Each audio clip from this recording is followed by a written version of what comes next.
Hi there, and welcome to another episode of the Hawkins Sound Ranch. I'm Corian Hawkins, and this is the Artist Series, brought to you by Trench Brewing Peach Iced Tea. Get it while supplies are available, and it's on tap and for growler fills. Hey there, I'm Corian Hawkins, and this is another episode of the Artist Series at the Hawkins Sound Ranch. Today I'm with Susie. Tell us who you are, what you do. Hi, my name is Susie Ruth, and I'm a musician. And a singer-songwriter, and I love it so much. I graduated from Selkirk College in 2021 from their contemporary music and technology program with a songwriting major, which was really awesome. And I've been songwriting and singing and making music ever since. I wanted to ask you about, for those that don't know, including myself, being a songwriting major, what all does that entail? So there's a whole bunch of classes, but it mostly entails like patterns to use, different kinds of like how to write a lyric, how to make it grab you, like hooks and stuff. And then there's also like recital prep, which is where we learn how to be really good performers and introduce our songs. It was so much fun. It's just one of the many majors you could pick at Selkirk.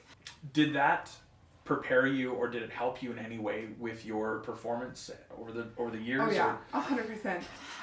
Before I went to Selkirk, I was really nervous a lot of the time. I mean, I still get nervous, but less nervous now. Right. My first performance ever was grade 9 at the Duchess Park Idol, and I was so nervous I almost like choked myself with my scarf because infinity scarves were a thing then. Yeah. I was really nervous, and so What were you performing? I'm Yours by Jason Mraz. Cool. And I was a cappella. I didn't have any instruments or anything. Oh, no way. Yeah, so it was nerve-wracking, but I did it.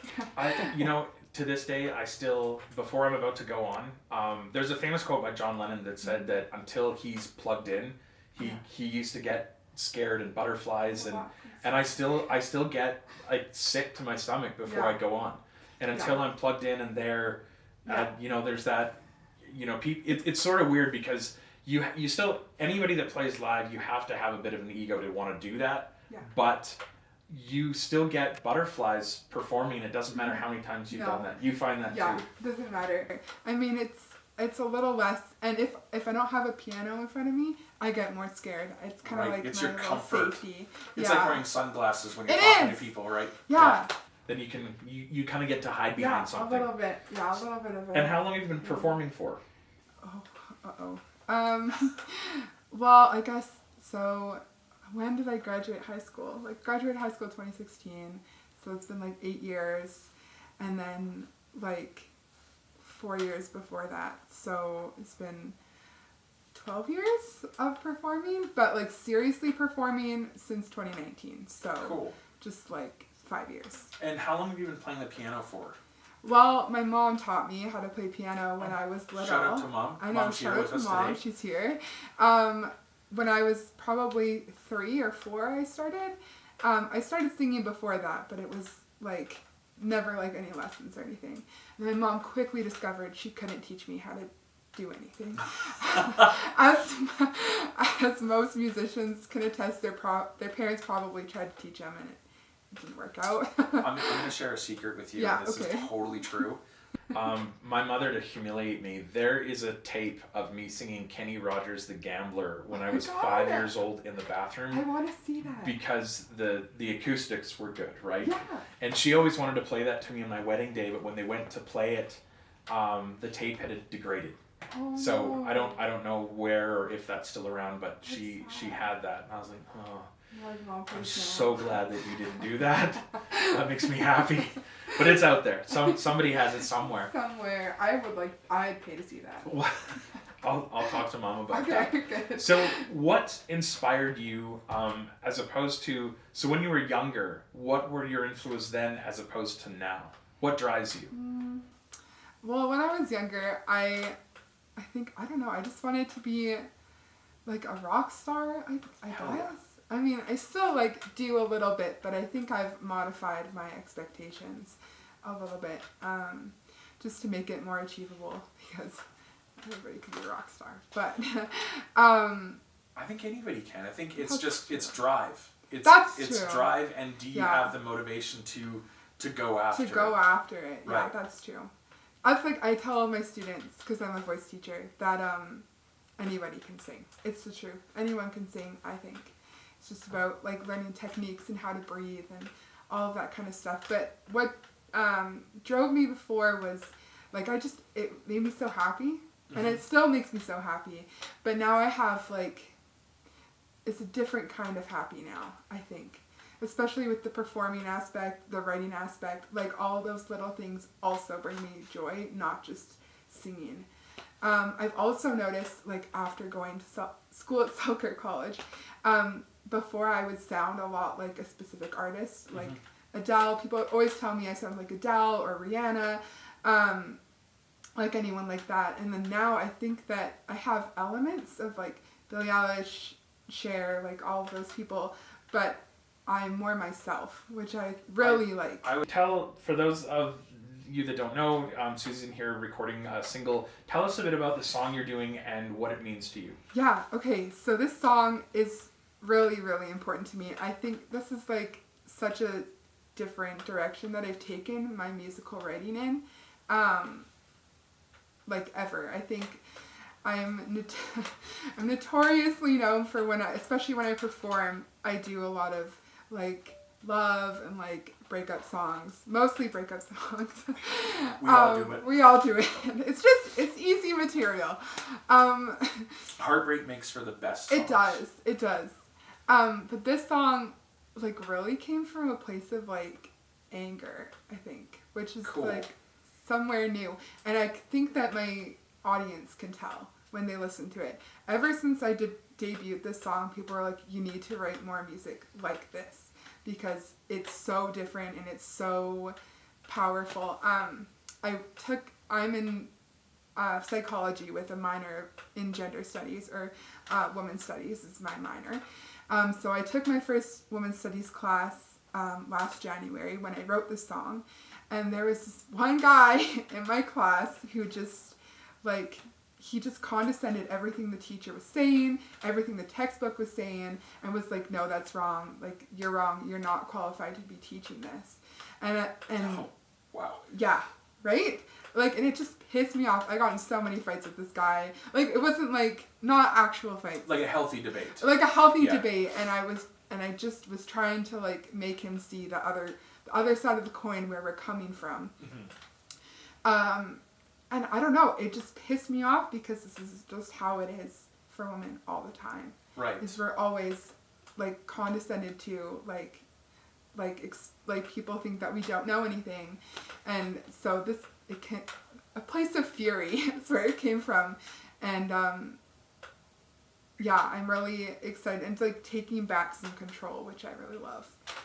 I find, maybe that's why, my wife loves it so much. She thought that it was a very empowering song for her. I think, as a male perspective, I think it's definitely a powerful song. It's the lyrics are, I have a few lyrics that I absolutely love. Thank you. Yeah. I want to talk about one thing that, when you came in and wanted to do this song, one of the things that I wanted to do was kind of just let you go and be creative and kind of do that. And I really enjoyed the process of you had really specific things that you wanted to hear within it and create. So when you were, before you came in, did you have a specific idea for notes and tune and what you want? Because like, it was so cool to see how excited you were, like when you were in the synth and you're going through all the things, you had a really, in my mind, what I saw was that you had something really specific that you were chasing. Was that the case, or were you just in the moment and just the creative juices were flowing? And I think a little of both, actually. I kind of had an idea of how I wanted this to sound, like, and I couldn't put my finger on it, like exactly what it was, but there was like certain aspects, like I wanted like the bass to feel really loud and heavy and like booming, and it does. I know it does. And then there's like, I wanted some high end that like would draw the viewer back, like another kind of hook, like a musical hook rather than a lyrical hook. But also, it was just kind of hearing the different sounds. I would just go through them and I'm like, no, I like that one. That one's not right. Like this that one's right. And so I really appreciate actually you like letting me just go and just do like experiment with it, because I didn't have like a really clear idea of what I wanted. And then so you letting me have the space to figure out what I wanted was so helpful. And I think sometimes you do just, Yeah. well, thank you for that. Yeah. I felt that you're, so I'll talk about the first time that I actually met you. So I got a phone call from Bailey from Trench, shout out Bailey, and she told me you have to come down and see, there's my dogs. Shout out to Monty. So Bailey sent me a message and she said, you've gotta come down, you've gotta see this woman. And I said, okay. So I went down for sound check, and I had my back to where the stage was, and I was drinking a Trench tea. Shout out Trench tea. Trench tea. And the first words I heard, and it was Woman That You Were Playing, and I just stopped and turned around, and Bailey was like, right? And I was like, holy shit, this woman has a fucking voice, holy hell. And I was blown away. Like it's the first time in years that something stopped me in my tracks, and I went, holy shit. And so it was about a month later we connected. Yeah. And I felt that sometimes I feel like I've got all the toys here for an artist to explore, and I felt like I didn't want to get in the way of the artist just doing your thing and discovering what it was. I felt, and I was taking a chance, but I felt it was a pretty good risk, that it was just easier for you to not think about the time, not worry about anything else, and just focus on the song and find what you want. Yeah. Because also, like, you're singing a very empowering woman's song. I definitely don't want to be a male being like, this is what you should do. That would be awful. I really felt like that I wanted you to explore and be in that as a part of that song as well. Mm-hmm. So I think it's important for people to know as well that you really, I'm still a producer, but at the end of the day, you came up with the melody, you've picked the sound choices, this is really your song. Yeah. And I really love it. I can't wait for people to hear this. What After this release, what is your, do you see yourself doing maybe an EP or an album, or in what direction do you want to go into? I have enough for an EP. Holy crap. I haven't gotten the funds quite figured out yet. But I have enough for an EP, and I really would like to release that EP because there's some beautiful songs that I think that people are waiting for. Yes. I know. And so I really would like to put them out eventually, really soon. And what currently inspires you? What gets you up in the morning where you're like, damn, I've pen to paper and... Yeah. It kind of changes every day, but I think that just like, it's that moment when you're writing and then something sticks and you're like, oh my God, that sounds so good. And then you write another and it's like, oh my God, that one is so good. Mm-hmm. And it keeps building like that. And that's what I think drives me to write. Cool. Because I love that feeling of like, wow, I'm like creating something so cool out of nothing. Do you think, and this is a question I often ask everybody, being that like Prince George, there's roughly 88,000 people here. Yeah. Our winters suck. Cabin fever is a real thing. Yeah. What does your environment play a significant or any role in your writing process or mood? I think so. You do? I think so. I think I write sadder things in the wintertime and happier things in the summer. Okay. If that makes sense. It does, absolutely. Yeah. Do you find that you're more productive in the wintertime as opposed to summer, would you say, like songwriting wise, or is it the same? I think it's probably the same, little less in the winter. Oh, okay. A little less. I think summertime is because I get to be outside. Like, you can go outside in the winter. You what? Don't know. Not when it's minus 40 or 30. But it's not as fun as summer. And like, I feel like more things happen for me in the summertime. Like, I have more gigs. Like, I get to meet more people. Like there are more things happening that give me more content to write about, if that makes sense. Absolutely. In the wintertime, it's kind of just huddle in place, but I have lots of things I can write about. I haven't tried to yet. So maybe this winter will be that. I'll just bang out everything I've got, like all these little ideas that I have. That's cool. Having a little collective pile that you can pull from and then push that out. That's great. Yeah. Do you have any upcoming shows? I don't, but I really want to book another one at Trench.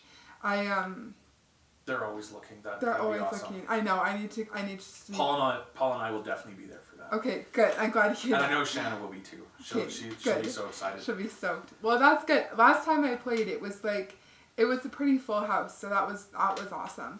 Are there any albums right now that just you're getting it that feel good for you right now?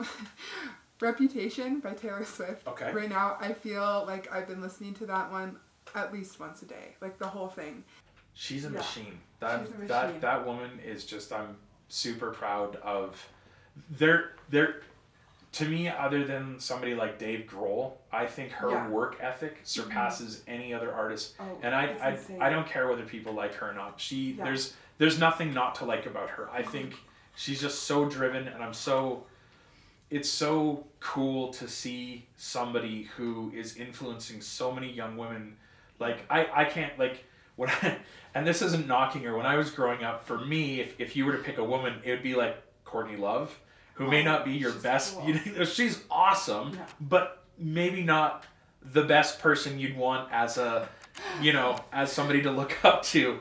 But Taylor Swift, I can't think of anything that she's. We're all human to make mistakes, but I don't feel that she's done anything wrong in her professionalism. I think she tries really hard not to. Yeah. I mean, I heard that she showed up for a veteran on Christmas with her parents. Yeah. And sang. Like... Yeah. She does things like that. Like she'll show up at people's weddings or like engagement parties. And that's so special to people. What other album or songs are really doing it for you? Right now, Man Eater. I love It's such a good one. There's a specific. It was in a movie over the summer, like No Hard Feelings, and the actor did such a beautiful rendition of that song, so it's just been really stuck in my head right now. Cool. Like the Hall & Oates version. But his version. Yeah. So I was listening to that one in the car on the way here, actually. Have you heard? There's a. Oh God, I can't remember the band name. The band that does Take On Me. And they did an unplugged version of that. Oh. Have you heard that? I haven't. He does this falsetto that's just... There isn't a dry eye in the audience. Mm-hmm. And it was the first time that I feel that we as an audience got to hear the lyrics and what it really meant. Yeah. And if you get a chance, I'll play that for you later. But check out Take On Me, the unplugged version. Because it's... Is that Aha? Yeah. Yeah. Yeah, I did know. Okay, shout out Aha, because that song. It's a song that I play when I would play covers, and I try to do it justice, but I know that I can't. But that song just I really feel the lyrics, and I think it'd be cool for a female to give that one a go. Yeah, well maybe I'll learn it for my That would be cool. That would be cool. What is another fun question I like to ask is what's something that listeners don't know about you? Maybe they don't. I mean, I guess I just said I was in school earlier, but I'm in school. I'm also a voice teacher, so I teach kids and adults how to sing, and teenagers, all of the above. Shout out Long McQuaid. Shout out Long McQuaid. And yeah, like, growing up was kind of hard for me, and so I think music was, as for many people, was a really good way for me to kind of like feel good in myself. Excellent. Yeah. Is there anything else you'd like to tell us that we should know? I think that you should go listen to this song. Once it's out, you should stream it a whole bunch, because it's really amazing. It's my baby. It's my piece of work, and I want everyone to hear it. Where can they find you?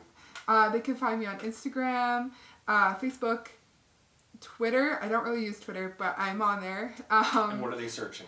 Susie Ruth music Perfect. across all of them. So. Well, thank you very much, Susie. Thank you so much, Corey. Let's get back to work, shall we? All right. Thank you very much, guys. And until next time, this is the Artist Series from the Hawkins Sound Ranch. Cheers. Corey Allen!